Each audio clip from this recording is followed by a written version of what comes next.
This series of videos I call Understanding Pinball.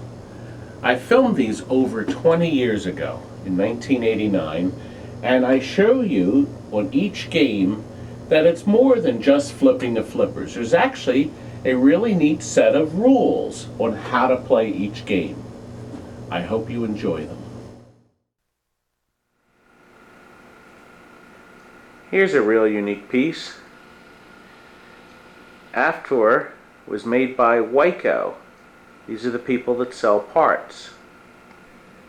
A lot of collectors are unaware that Wico made one pinball machine in October of '84. And contrary to what many collectors know, Wico was actually the first company to release an alphanumerical pinball 7 months before Gottlieb released their first one, and 2 years before Williams and Bally. It didn't say much, but it was the first. Also, the unique head design. The machine is supported by 2 steel beams here. The speaker in the center and the cables going through the beams. This allowed for more playfield action underneath the head.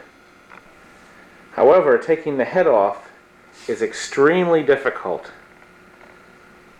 The entire front of the cabinet, the bottom and the back, and the head are also made out of metal, with only the sides being made out of wood.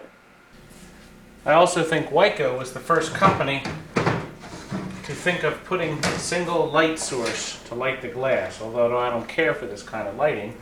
It certainly was convenient. An inside metal door, and here's a feature I like.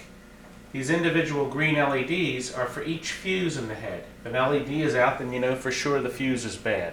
What a great idea. Wico had a logic board here, and then this is their driver board, including the switches and things on this side here. This panel here that has the displays can be removed when the top door is closed. Custom adjustments could be made by little dip switches on the logic board, but it seemed to be written by that same guy who wrote the stuff for the Japanese instruction panels. For instance, draining captured ball into eject out hole, feature wanted on, feature not wanted off. There were no suggestions what a good factory setting of this would be anyway. Seemed like there were extra words there. Controls fast ride, lights extra ball feature, feature 3 times, feature 2 times. I think it's time we get a game started.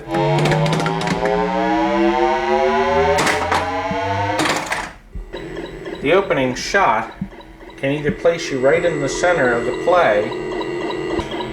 However, if you let the ball rip, it'll come right over here to the opposite side of the play field, and it'll be saved from draining by this target here.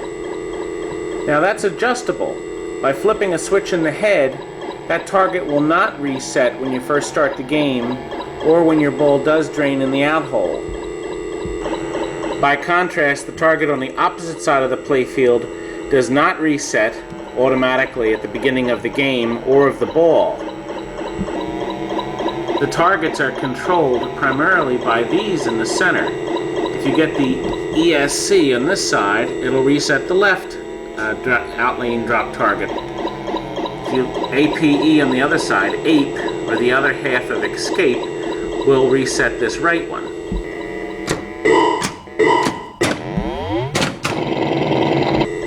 What is kind of neat though, is if you get the targets down again, and that drop target is still up, if you hit it, it'll still come back up. You have a few seconds for that to do that feature. Also interesting to know, to look under the playfield, on this later model Aftor, a coil that was originally mounted right here was removed. This coil must have been able to knock this target down on the top by remote control, but the mechanism never worked well. I did have another earlier production one, and it never seemed to be able to get the target down every time. And apparently that feature was removed from both sides of these corner targets. While we're under here, I'll show you the slingshot feature here.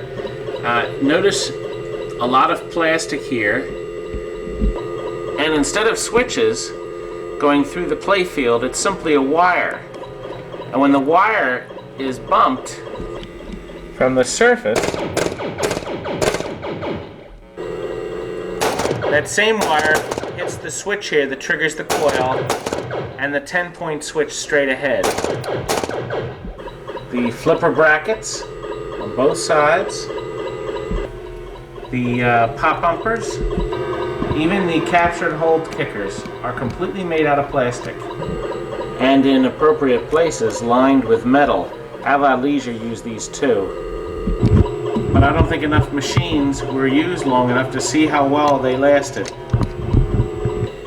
And look, no bar to hold the playfield up. I'm using the lockdown bar here. Instead were these metal brackets that you were supposed to sit on top of this here.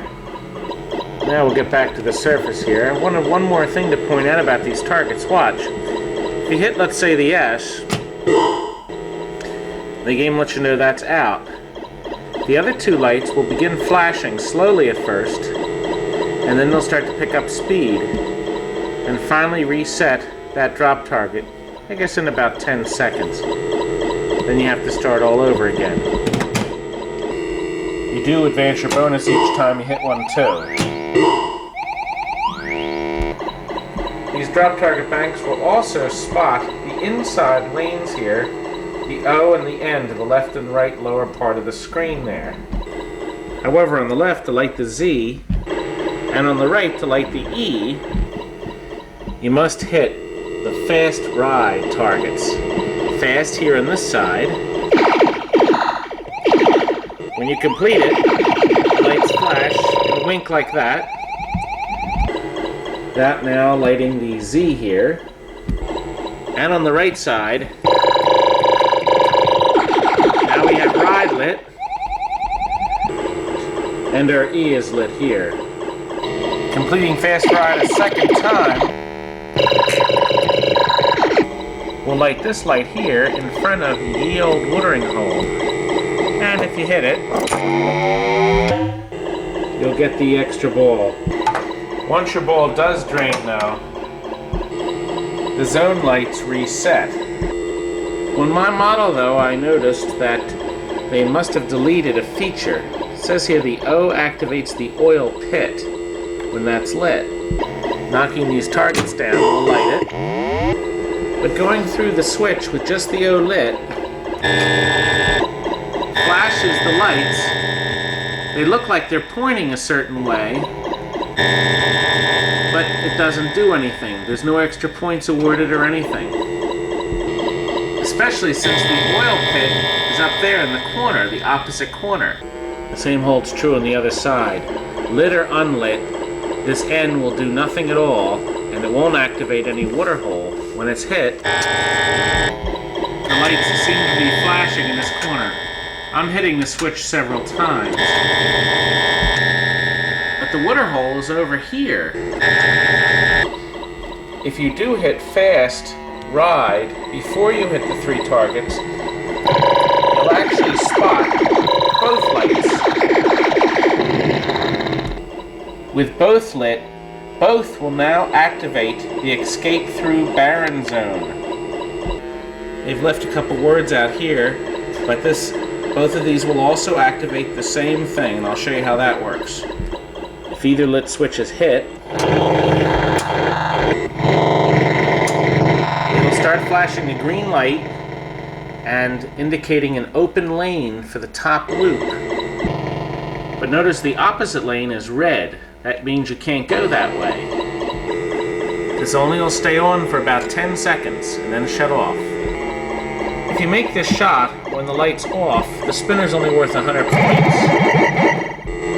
And most important, notice the ball stops at the top. This is because of the wire form on each side, right there. However, with the green light on, this wire form will click open, allowing the ball to completely go around the circle and come back through this spinner and feed back to your flippers. While the light's flashing, it's worth 1,000 points. Then it clicks back to 100. Here's an interesting feature. If you go through the spinner with the red light on, your score goes down to only 10 points apiece instead of the usual 100 with no lights at all. Going through either lane, the left or right, will instantly change the green light. It's on the right side now. Now it'll switch to the left. And the appropriate wire will click at the top. If your ball can successfully make it through the loop while the green light's flashing, it will turn on this light here, the barren X zone, and you'll immediately get double scoring on everything until the green and red light go out. The top 4 lanes spell the word Wico. You roll through an unlit lane, complete the word, the lights flash like that, and your bonus advances here, which is scored at the end of the ball. You can't roll back through the completed lights until they finished blinking, or the game will ignore the fact that you did it. Watch. If I roll through these lanes, they're still not spotted. I have to roll through them again. You have to wait until the little light show is finished. This, in fact, advances your bonus here. After 5 times, the game spots the out lanes here for a special, which can be set to alternate or to be both on at the same time. There's no knocker in the machine. Instead, you get that noise. And like in other games, you continue adding the lit lights. We're now up to 7 times our bonus, which is in the center when the ball drains. And those will continue to light each time you get Wico. But you can spot the Wico by going under here and hitting this target.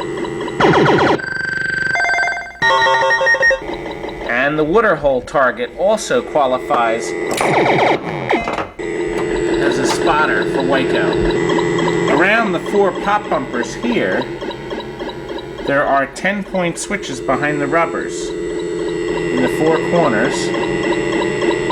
However, there's additional targets on each side, and each one corresponds to a pop bumper. Hit the appropriate switch, and your 100-point pop bumpers will turn on and become 1,000-point pop bumpers.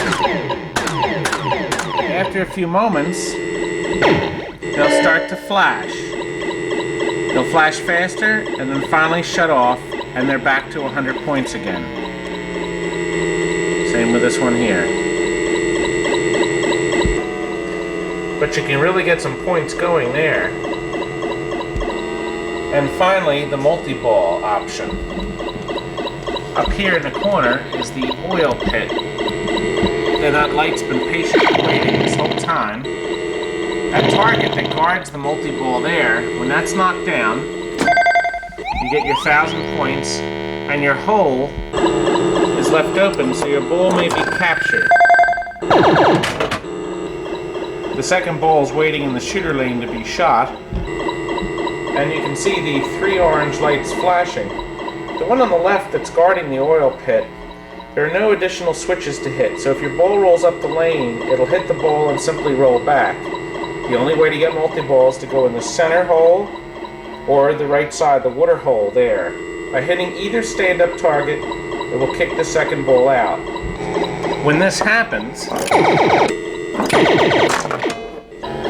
the multi-ball score light in the center of the playfield goes on, and everything's worth double points all the time the balls are moving on the playfield.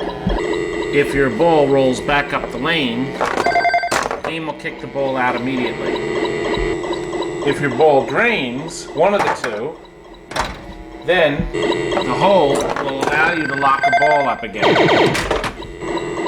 If you capture a ball and then drain a ball though down the center, the game doesn't let you play the captured ball. You have to start over again. And the target also resets. That is a switch adjustment though, so you can set it so it does remember the captured ball, from ball to ball. And